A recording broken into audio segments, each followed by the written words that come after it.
Não. Vida pessoal. Ah, que seria de mim se não fosse eu. Entende? Se eu não estou arrumado primeiro, não posso arrumar minha casa. Eu tenho que me arrumar primeiro. Aí isso significa tratamento com caráter, vícios, hábitos, costumes, educação, formação, entende? Honestidade, integridade, santidade, pureza, pecados, vícios, tal. Tratar com tudo que diz respeito a caráter, a conduta pessoal, ao meu comportamento pessoal, vida pessoal. Ganhamos um novo discípulo, ótimo, entende? Se ele é uma pessoa que já, assim, por costume, é íntegra, é correta, tal, vive bem, tudo bem. Mas nós temos que dar uma repassada na vida dele, entende? Como que ele é, entende? Por onde ele andou, o que ele fez, tal. Não é que eu vou chegar, não sou fiscal, hein? Não é isso que eu estou falando. Vamos aqui sentar aqui e questionar, vamos lá, como é que é, qual é o problema? É igual fazer uma sabatina com o cara interrogatório, não é isso. Vamos nos relacionando. Eu vou vendo que áreas da vida que ele tem problemas ou não tem problemas, entende? Que precisa de orientação ou não tem orientação. Eu vou fazendo um repasse das áreas da vida dele, caráter, integridade, santidade, se ele tem maus hábitos, se tem hábitos de mentir, de falar mal, de ser fofoqueiro ou de ser maledicente e tal, todas essas coisas, vamos repassando. E se eu vou vendo que tem problemas, vou sentando e vou compartilhar lá. Vamos estudar hoje sobre a língua, tá? O Tiago fala sobre a língua importante para mim, tá? Estuda, esse cara é muito fofoqueiro e tal, ou papai, entendeu? Ou é muitas vezes inconveniente, entende? Tem os jovens que vêm, são muito sensuais, entende? Então tem que sentar com o camarada, ou uma irmã sentar com a moça e dizer, ó, vamos estudar um pouquinho sobre comportamento, né? Que tal, né? Como é que funciona uma família, né? E aí sentamos e compartilhamos, conversamos, ó, e você aqui, eu vejo que você tem problemas aqui, ó, veja o que você tem feito assim e tal. Então, vamos ensinando. Depois, vida pessoal, tá? Família, 2. Depois, trabalho, estudo, para quem estuda, tá? Trabalho e estudo, né? Tem pessoas que estão em fase de formação, né? Depois,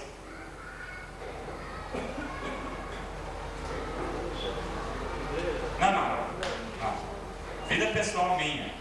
Veja bem, o reino não é um setor da minha vida. O reino está em toda a minha vida. Não vou pôr um item aqui, reino de Deus, tá? Por quê? Porque seria o reino de Deus é tudo isso aqui, ó. Entendeu? Eu não vou reduzir o reino de Deus a uma área da minha vida. O reino de Deus está na minha vida pessoal, está na minha família, está no meu trabalho, está nas minhas finanças.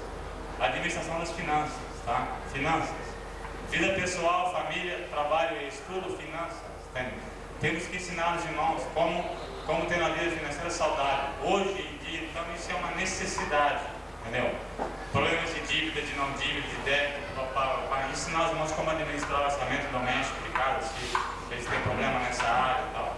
No grupo que eu fui, tem um casal que nessa área é um trauma. Entende?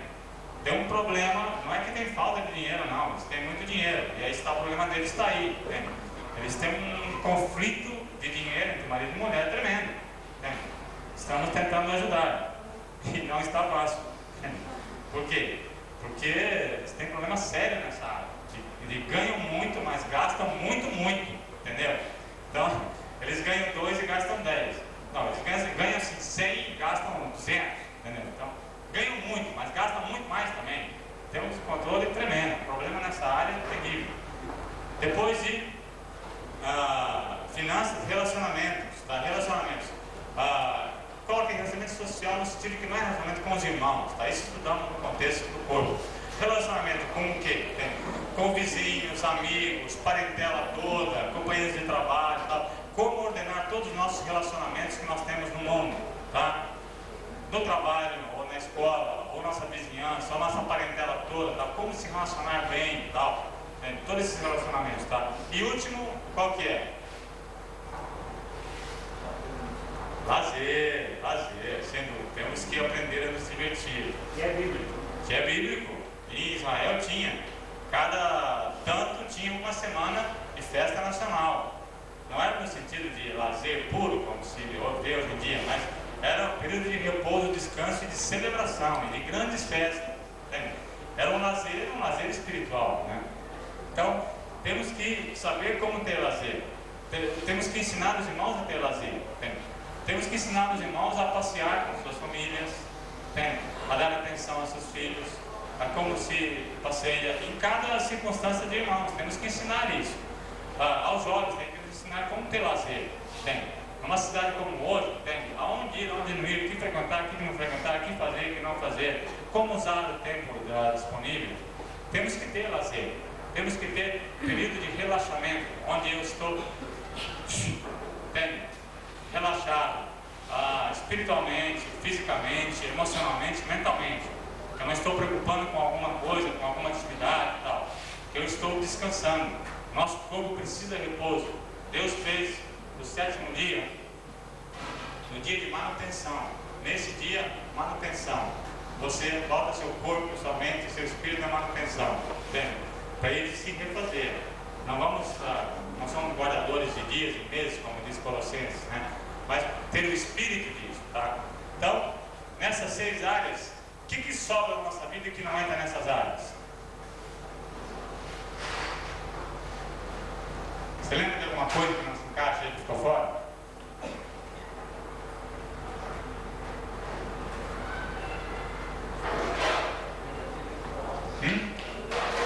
Dormir? Dormir está no lazer, descanso.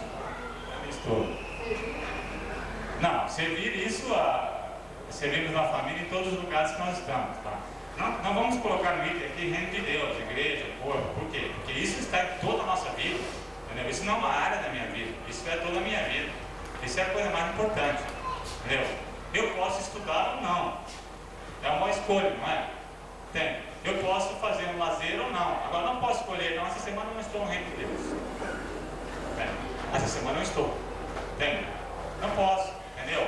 Né? Eu posso escolher ter uma família ou não, não posso? Antes de casar, depois de casar, danou-se.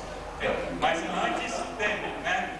Eu posso escolher se quero casar ou se não vou casar. Agora, não posso escolher se vou entrar no reino ou não vou entrar no reino. Deus diz, entende? Ordena todo homem que se arrependa. Pronto, acabou. Isso não tem escolha, é uma ordem de Deus. Entende? As coisas estão aqui, nós podemos tomar ou não tomar, dependendo da circunstância. Mas o reino de Deus não. O reino de Deus está em todo. Eu tenho lazer, não tenho lazer, o reino de Deus está. Eu me caso, não me caso, o reino de Deus está ali. Eu estudo ou não estudo, o reino de Deus está na minha vida. Igual, não é um setorzinho, tá? O reino de Deus toma tudo. Certo? Agora, nossos ministérios. Querem fazer a pausa agora? Meu irmão, vem. Eu vou fazer mais uma pergunta só, mais uma. Eu queria que o irmão esclarecesse para mim qual é a importância do relacionamento do cristão com a família dele, os não convertidos. Porque eu tenho um pouco de confusão dentro de mim com relação a isso, sobre o que eu fui aprendido. Por exemplo, um dia eu tive que chegar ao irmão e ele me disse que os nossos familiares não convertidos, eles estavam, de todos os irmãos que não são convertidos, eles estavam tentando nos tirar da igreja e levar para o mundo. Filho dele, conexão ao pai e mãe, né? Eu acho que ele vai ser bem abençoado aos 72 anos, ele vai ter uma pequena mudança de pensamento, né? Tem.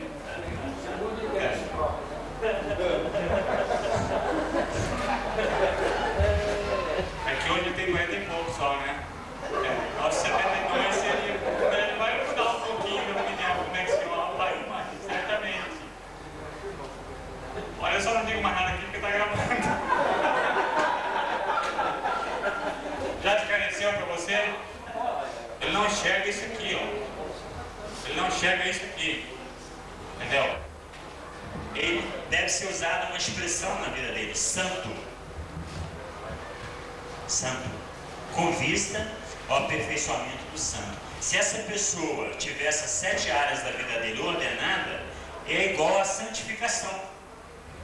Porque não é a reunião de oração que santifica alguém. Isso é comum na igreja evangélica, né? A oração de santificação, a reunião de santificação não é. São todas as áreas da nossa vida ordenadas sob o conselho de Deus. O que o Senhor fala sobre o relacionamento com Ele? O que o Senhor diz sobre a família? O que o Senhor diz sobre o trabalho? O que o Senhor diz sobre o trabalho, sobre o lazer, sobre o relacionamento social? Conselho de Deus é o que Deus diz, não é o que nós achamos. E toda essa 7 áreas ordenada é igual a santificação é igual a uma vida santificada. Por isso a sã doutrina, o ensino santo, o ensino necessário para a vida do discípulo.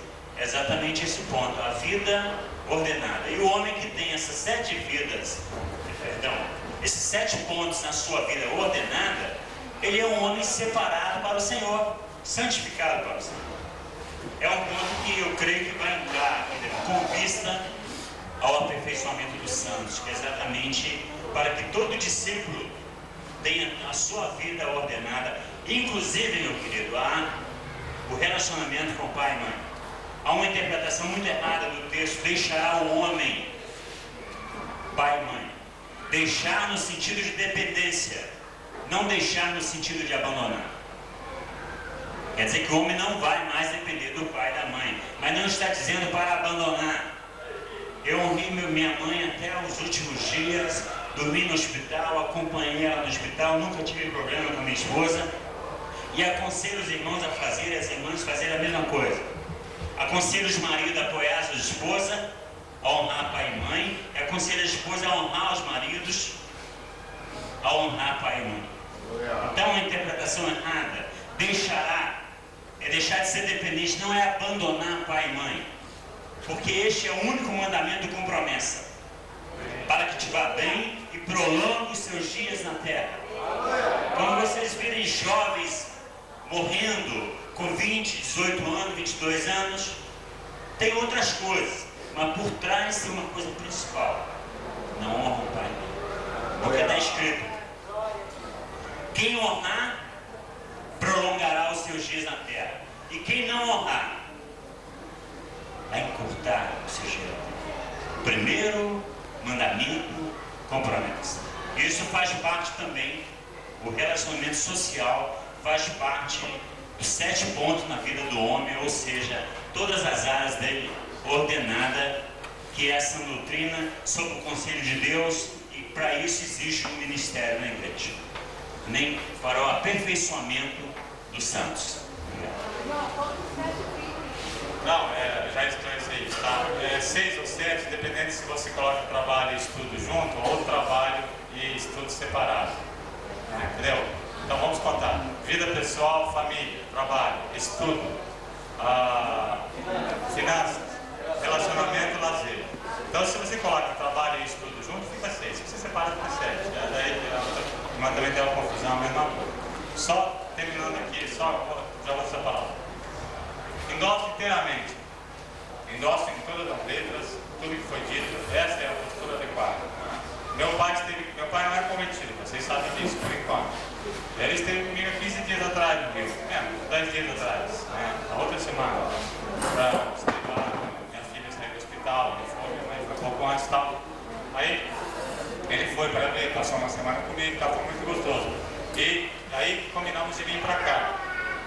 Eu disse: vamos para Rio Preto, eu não vou pegar o ônibus direto para Lins, por quê? Eu sei que meu pai é 10 dias, eu não posso passar na cidade do meu pai e não descer para abraçá-lo, para beijá-lo, para estar com ele, nem que fosse como ontem, 1h30, uma coisa assim e tal. Veio, tomamos um café junto, conversamos, e embora. Segunda-feira eu vou passar de volta, vou chegar lá, vou abraçá-lo, vou beijá-lo, vou comer um lanchinho da tarde e vou embora.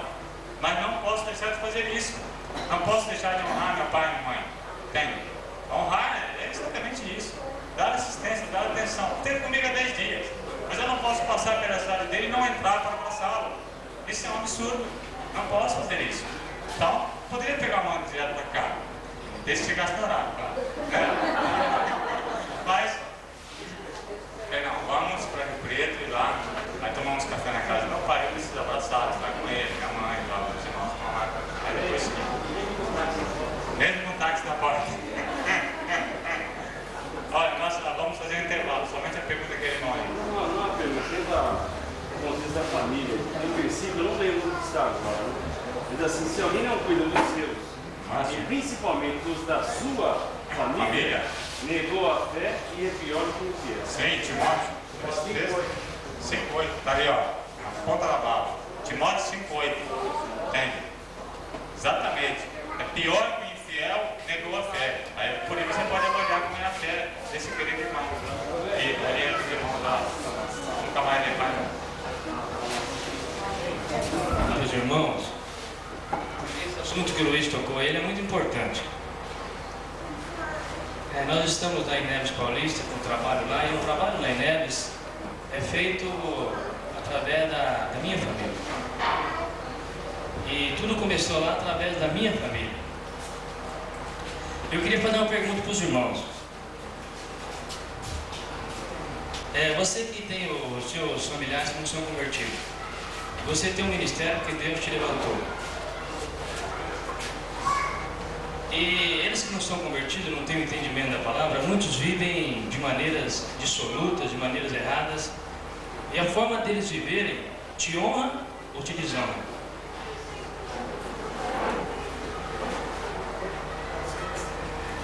Quando o irmão falou aqui do endemoniado lá de Gadareno, a primeira coisa que ele teve depois que ele foi liberto foi a vontade de ficar com Jesus. Ele queria ficar com Jesus. Você pode examinar aí a palavra em Marcos 5, ele queria ficar com Jesus. Mas Jesus falou para ele: não, você não vai comigo não, você vai embora e volta para sua casa e anuncia o que eu fiz. Eu estive conversando com o Glenn e eu fiquei muito alegre de encontrar o irmão aqui, porque nós tivemos vitória junto. Eu tive um pai que ele era alcoólatra.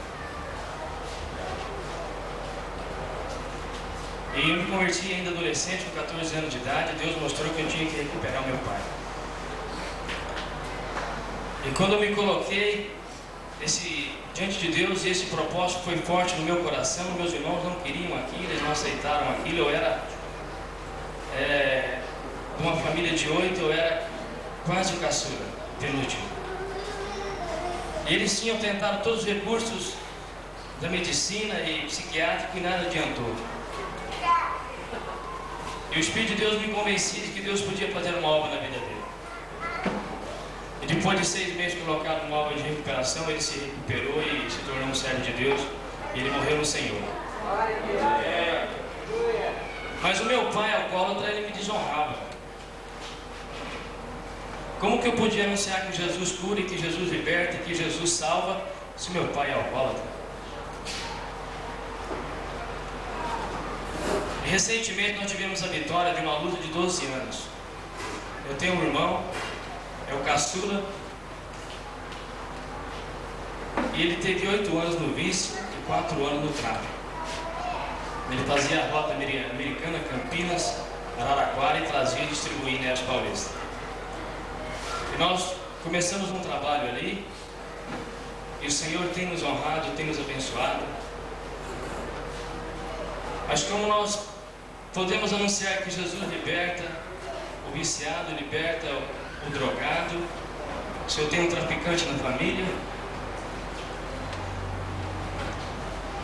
e do lado da igreja existe um traficante que distribui drogas, que ele é vizinho do salão. Isso começou a me desonrar e eu comecei a sentir derrotado.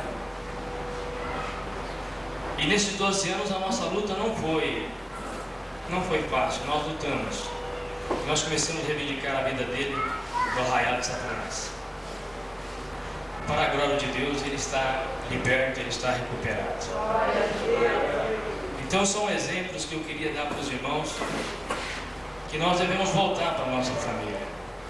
Porque a nossa família, ou ela nos honra ou ela nos desonra. E nós que temos ministérios, nós precisamos ganhar a nossa família, o Senhor. Nós podemos abrir a palavra de Deus, eu não quero tomar o tempo, porque o que nós estamos aprendendo aqui é muito precioso. Eu queria apenas ler um versículo, quando Jesus, ele vai comissionar os discípulos aqui no capítulo 1 de Atos. No versículo 8, nós estivemos aprendendo sobre isso esses dias, ministrando para a igreja, a importância da família. E Jesus disse, no versículo 8 do capítulo 1, mas recebereis poder ao descer sobre vós o Espírito Santo e sereis minhas testemunhas. Aonde? Aonde? Em Jerusalém. Primeiro lugar, em Jerusalém.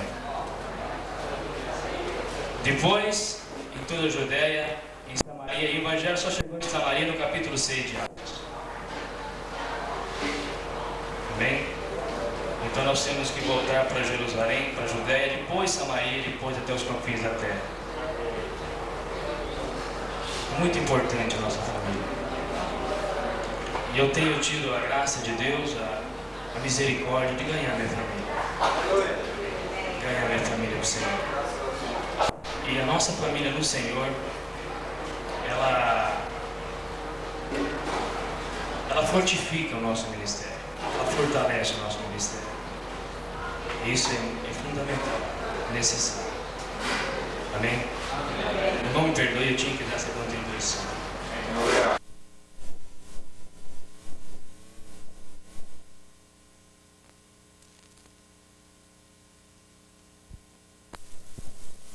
Sabedoria, maturidade, alvo, rumo, direção clara.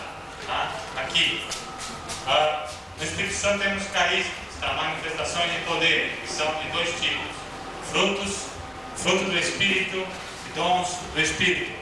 No Conselho de Deus temos fundamentos da fé, Hebreus 6, por exemplo, ali está uma pequena lista, existem mais coisas, aquelas verdades que fundamentam a fé.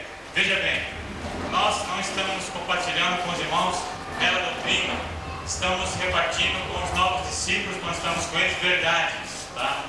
O que fundamenta a nossa fé, o que fundamenta a vida espiritual não é doutrina, é verdade, verdade revelada e praticada na nossa vida.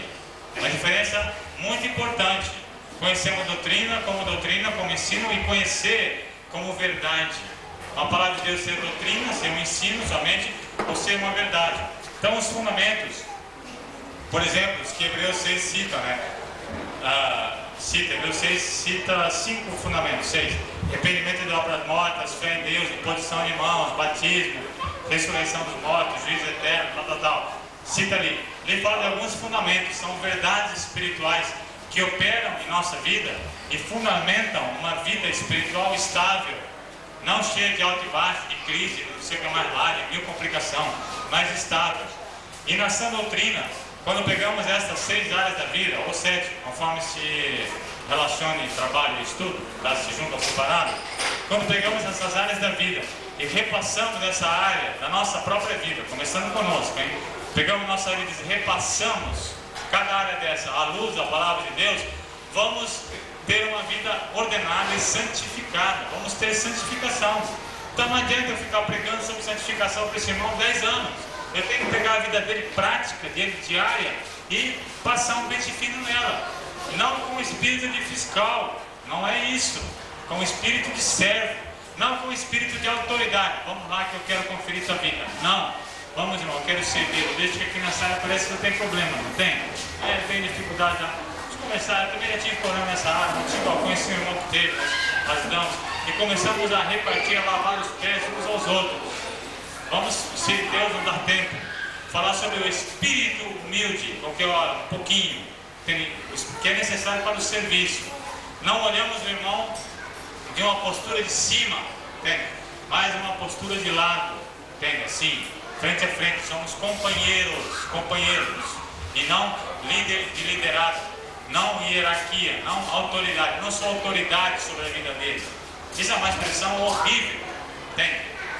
Quem é a tua autoridade espiritual? Você vê isso na Bíblia? Os irmãos do Novo Testamento perguntando uns aos outros isso? Não. Você vê Jesus perguntando? Quem é a tua autoridade espiritual, Pedro? E de você, João? Agora, quando Deus procura Caim e fala: Caim, onde é que está Abel? Acaso eu sou o guardador do meu irmão? Sim. Você é o guardador do teu irmão, aquele que serve e guarda, zela pela vida do irmão. Atitude totalmente diferente, entendeu? Totalmente diferente. Então, eu dei essas 7 áreas na ordem de importância dela. Família é mais importante que trabalho. Por quê? Eu posso mudar 1000 vezes de trabalho, mas não posso mudar de família, entendeu? Então existe uma hierarquia aí tem uma hierarquia de importância. Agora, nós quando ganhamos uma pessoa, não tratamos essas áreas nessa sequência. Por quê? Vamos supor, finanças está lá em quarto ou quinto lugar. Entende? Aí o cara é uma boa pessoa, tá? Não está com problema de pecados, escabrosos, de vícios, de pau, tá com a família bem e tal. O problema dele é na finança. O cara vive endividado, gasta demais, é um desastre, não sei o que lá, ou paga tudo atrasado, ou fica dando calote, não sei o que lá. Então eu não vou começar pela vida pessoal, depois família, depois trabalho, depois chegar em finanças, que é onde está a crise na vida dele. Vou direto na finança. Vamos sentar, irmãos, vamos ver como Deus nos ensina a ordenar a finança da nossa casa. Deus, a Bíblia é um manual financeiro, tem lindo. Inclusive, se você quer operar no mercado financeiro, tem, olha, instrução para tudo, juros, como é que é, tal, fala de tudo, é uma beleza. Tem a dívida, prazo de dívida, crédito, problema de fiador, entende? De fiança, ó, entende? Tá tudo lá, entende? Então, pode procurar que tem. Se alguém quiser, eu posso mandar um estudo que eu tenho completinho assim, sobre finanças. Compartilhei aqui, uns anos atrás, você se lembra, né? Então, está lá. Então, eu começo nessas áreas aqui na vida de novo discípulo, na área que eu vejo que ele tem mais necessidade, entende? Na área que ele tem mais carência, na área que ele tem mais problema. Se é família, família. Se é finança, é finança. Por exemplo, eu tenho um exemplo aqui, alguém que me perguntou, eu lembro de um garoto, ele tinha um problema de sensualidade, mas muito grande, entende? Vivia caindo em pecado e tal, tentado, vivia o tempo todo abraçado como municipal, tal, problema, nós não conseguimos ajudar o camarada. Até que descobrimos aonde era o lazer dele. O lazer dele era frequentar cinema de filme pornográfico. Não vou resolver nunca essa área do camarada. Entende? Agora por quê? Eu estava pensando tratar do quê? Vida pessoal, caráter, né? Pecados, vícios arraigados, mas o problema não estava ali. O problema estava na última área, a menos importante, a lá de baixo, entende? Lazer. A que a gente mais pode eventualmente descartar. Não posso descartar minha família. Essa semana não quero saber da minha família, vou pro hotel. Entende? Não posso fazer isso. Né? Essa semana não vou trabalhar, vou ficar em casa. Não posso fazer isso. Mas essa semana eu posso não ter lazer. Posso, não há problema nenhum. Não vou passear em lugar nenhum, tal. Tem muita coisa para fazer, quero fazer isso aqui, não vou fazer nenhum tipo de passeio. Tá ótimo. Isso aí posso dispor ou não. O problema desse rapaz estava lá na última área. Entende? Ele, antes de se converter, frequentava esse tipo de cinema todo dia e continuou frequentando. Nunca ninguém falou por ele nada. Entende? Lógico, ele já tinha com um certo tempo percebido, mas ele era pilantra. Entende? Ele dizia o problema, mas não dizia a fonte. Um dia ele deixou escapar assim. Ele se entregou infeliz. Aí sentamos com ele. Você foi ver esse filme? Quer dizer que você frequenta esse tipo de cinema? Entende? Aí que ele foi contar, foi ver como é que era. Lógico, não vai consertar nunca lá em cima. Por quê? Porque ele está estragado lá embaixo. Entende? O cara fica recebendo, né, nesses filmes, essas coisas todas, uma carga violenta de estímulo. Como é que vai acertar a conduta pessoal dele? Não acerta nunca. Quando ele parou com tudo isso, resolveu o problema. Você estava lá na área de lazer, ele não sabia como fazer lazer, como ter lazer. Lazer no lugar errado, inadequado. Então, nós tratamos, aí sentamos com ele, vamos falar sobre como se diverte no reino de Deus, como é a diversão aqui, né? É diferente. Então, começamos pelas áreas problemáticas. Se você pega uma família, uma pessoa, um irmão novo, e ao longo de 1 ano e meio, 2 anos, você repassa a fundo todas as áreas da vida dele, e vai ordenando biblicamente se ele é fiel, aí você vai ter um irmão santificado, frutífero, porque anda nos fundamentos da fé, fazendo a obra, e uma vida santificada. Nós temos que antecipar, não vou esperar meu irmão entrar em problemas para ensinar para ele como é que é aquele negócio. Vamos ensinar antes, vamos passar o conselho de Deus antes, vamos inocular o corpo, né? É vacina, vamos prevenir antes que a doença chegue, quando ela chega está inoculada. Ele já tem discernimento sobre aquilo, maturidade. Não vou ensinar os irmãos jovens o que é casamento, quando eles se casarem, vamos ensinar antes, para que pensem bem se querem casar, e escolham bem. E quando chegar lá, saibam como agir, saibam como é que é. Vamos ensinar antes, vamos precaver. Nossos filhos pequenos, 10,